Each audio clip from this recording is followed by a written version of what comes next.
vamos lá, continuando nosso assunto estoque, né? Vamos pôr aqui fazer também uma situação hipotética, né? Pra gente entender melhor como funciona a contabilização do estoque.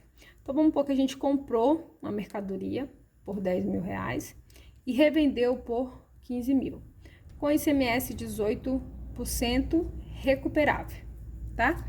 Esse ICMS foi recuperável.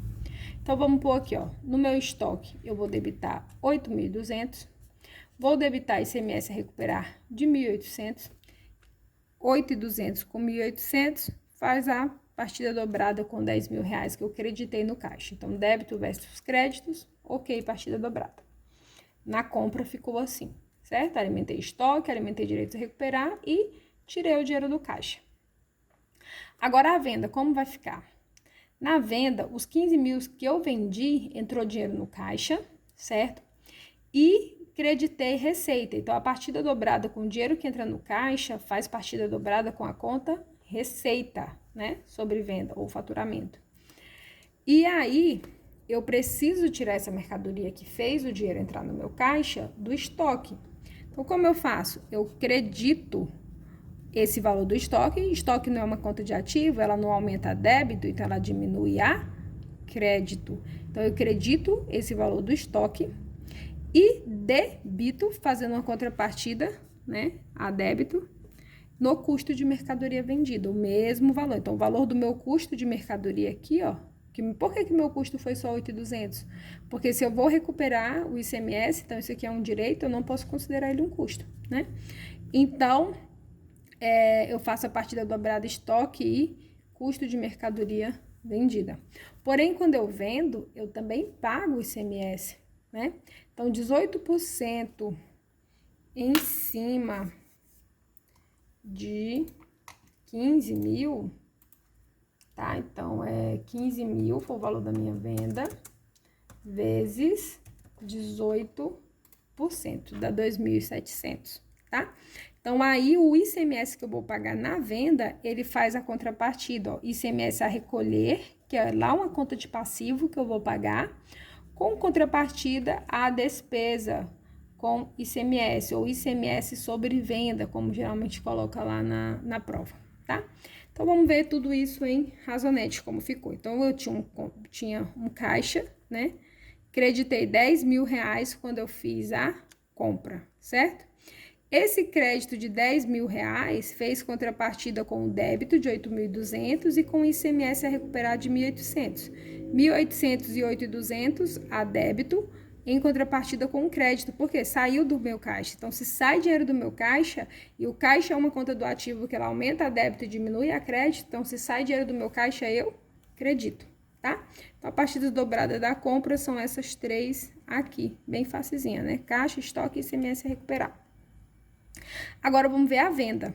Ó, a venda dos 15 mil reais que entrou no meu caixa, ele faz contrapartida, ó, se entra no caixa, caixa é uma conta do ativo, ela aumenta a débito.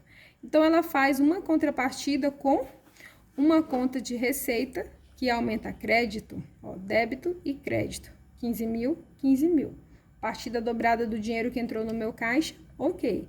Agora, eu preciso tirar essa mercadoria do estoque. Então, se estoque é uma conta do ativo que aumenta a débito, para eu tirar a mercadoria, eu faço o quê? Um crédito. Então, eu credito 8.200 e faço uma contrapartida com a custo de mercadoria vendida. Observa que se custo de mercadoria vendida é uma conta de custo, ela aumenta a débito e fez uma contrapartida com o estoque que diminui a crédito. Então, super certo a partida dobrada. Já o ICMS sobre venda, ele é uma conta de despesa que aumenta a débito e faz contrapartida, ó, com uma conta de passivo que realmente também aumenta a crédito. Ó, débito versus crédito, 2.700 e 2.700. Então, aqui eu fiz, mostrei para vocês em razonete e mostrei para vocês na contabilização em contas como seria. E aqui, só para concluir bem o raciocíniozinho, eu fiz uma mini DRE, né? Do mini movimento aqui. A receita bruta, mas já vi questão assim, que ele só dá uma transação na prova e pede para você fechar DRE, né? Então, ó, a receita bruta foi 15 mil, o ICMS sobre venda foi 2.700, a receita líquida ficou 12.300. O custo de mercadoria vendida foi 8.200, então eu tive um lucro bruto de 4.100. E para eu apurar o ICMS, para eu pagar referente a isso? Então, a apuração do ICMS fica, na minha venda, eu tenho um ICMS a recolher de 2.700. Na minha compra, eu tive um crédito de 1.800.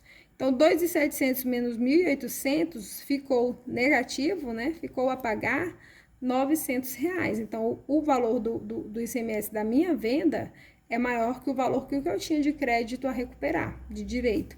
Então, eu ainda neste mês aqui, vou gerar uma guia de R$ 900 para que eu venha pagar. Tranquilo? Bem tranquilo, né? E aí, a gente falou lá, aqui, ó, até vou resumir a história aqui, ó. No nosso mapinha aqui, gente, eu falei sobre baixa de estoque, né? Baixa de estoque. A baixa de estoque a gente fez aqui, ó, dentro dessa questão agora. Isso aqui eu vim aqui creditar em contrapartida com o custo de mercadoria, ó, isso é fazer a baixa no estoque. Eu credito em estoque em contrapartida com um débito na custo de mercadorias vendidas, eu estou baixando o valor de estoque. Então, nem vou precisar explicar isso para vocês, porque já ficou aqui neste conceito, tá? Qualquer coisa, reveja o vídeo.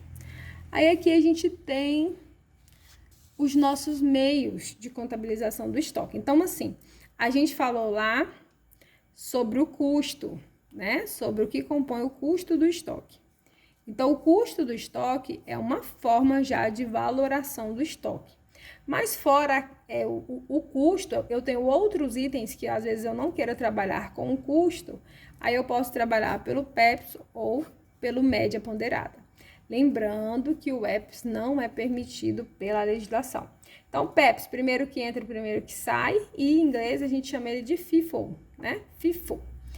E o EPS, o último que entra, primeiro que sai, e média ponderada, como o próprio nome diz, é uma média. Fiz os três assim, com um exemplo bem curtinho na mesma folha, só para que a gente consiga compreender a diferença de um para o outro, tá? Então, vamos por lá. Primeiro eu tive uma compra de 10 unidades a R$10, totalizou um custo de R$100 essa compra, né? E tive uma segunda compra de 20 unidades a R$12. 20 unidades a R$12 dá quanto, meu povo? Vamos para a calculadora, para não errar. R$20 vezes R$12, R$240.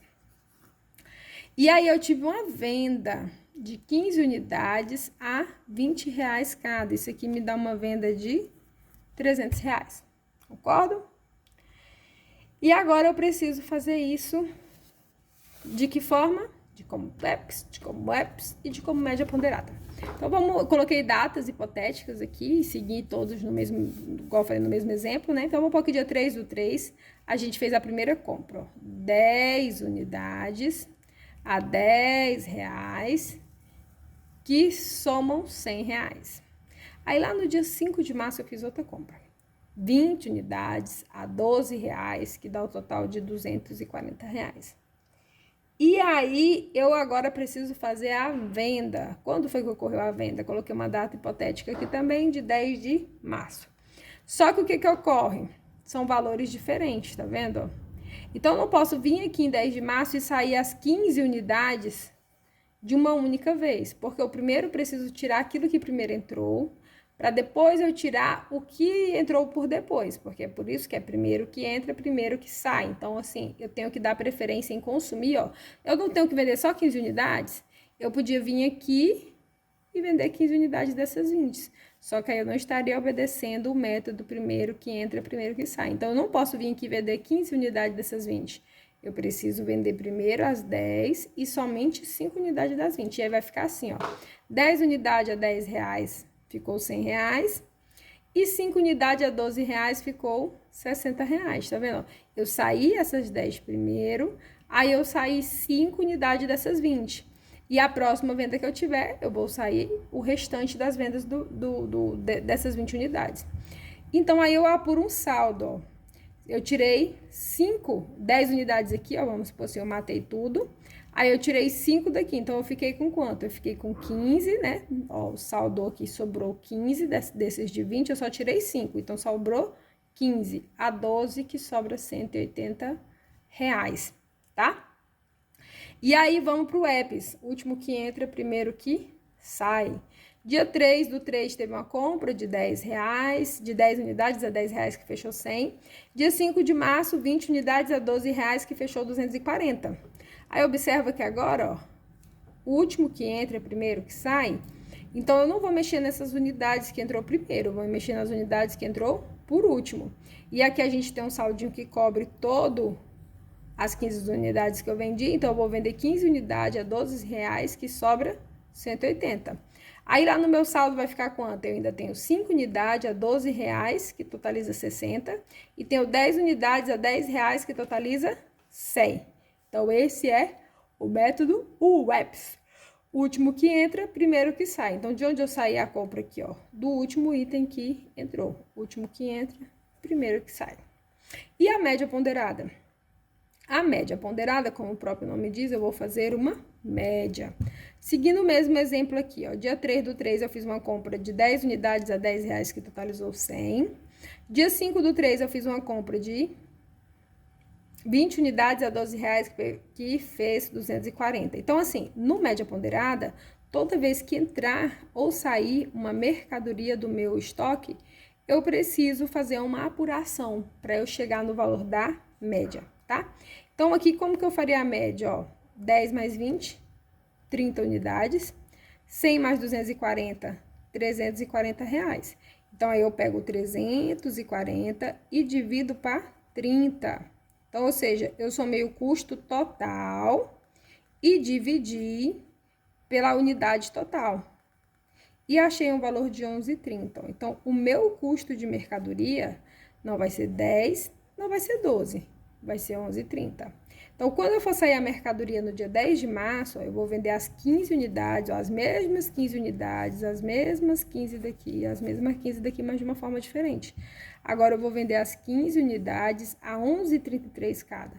Por que 11,33 cada? Porque foi o custo médio que eu achei aqui das duas compras. Eu fiz uma média, tá? Então, aí eu pego as 15 unidades a 11,33 e dá 169,95.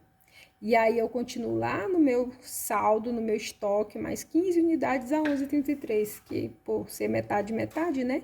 Tá considerando 169,95 de saldo. Agora, vamos observar aqui, ó.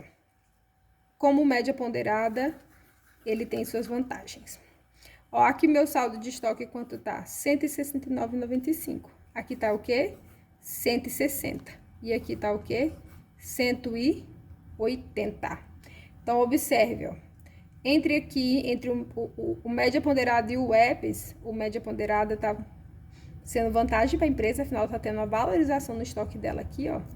Mas entre o média ponderada e o PEPS seria uma vantagem aqui, olhando questão de saldo, né? Até mesmo porque aqui a gente também precisa apurar o lucro que a empresa teve. Vamos apurar aqui, ó.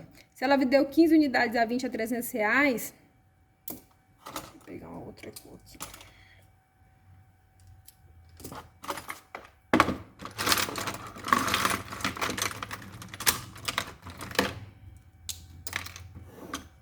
Então, aqui, ó,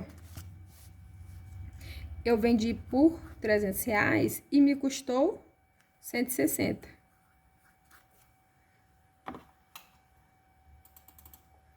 R$300 menos 160. Eu tive um lucro aqui nessa operação de 140. Aqui eu vendi por R$300 e me custou 180. R$300 menos 180. Eu tive um lucro de 120. E aqui eu vendi por R$300 e me custou 169,95.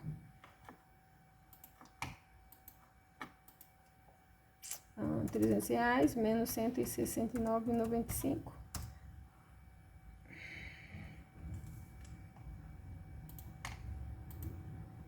Deixa eu ver se eu fiz alguma coisa errada aqui, meu povo. 15 vezes 11,33. 169,95 menos 300. 130. Aqui que tá errado. Ah, não, aqui. Perdão, aqui não tá errado, né? Aqui. 130,05. E aqui no saldo, R$15 vezes 11,33. 169,25. Não tinha feito nada errado, só foi um lance de confusão aqui. Então, R$300 que foi a minha venda das 15 unidades, menos os 169 que foi o meu custo, aqui eu tive um lucro de 130. Então, observe, ó, aqui eu tive um lucro de 130, aqui eu tive um lucro de 140, aqui eu tive um lucro de 120.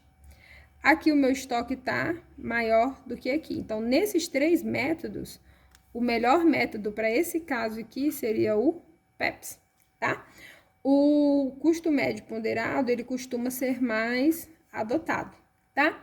Mas principalmente em coisas que às vezes tenha prazo de validade, o método PEPS é necessário, porque o primeiro que entra tem que sair primeiro para poder obedecer o prazo de validade.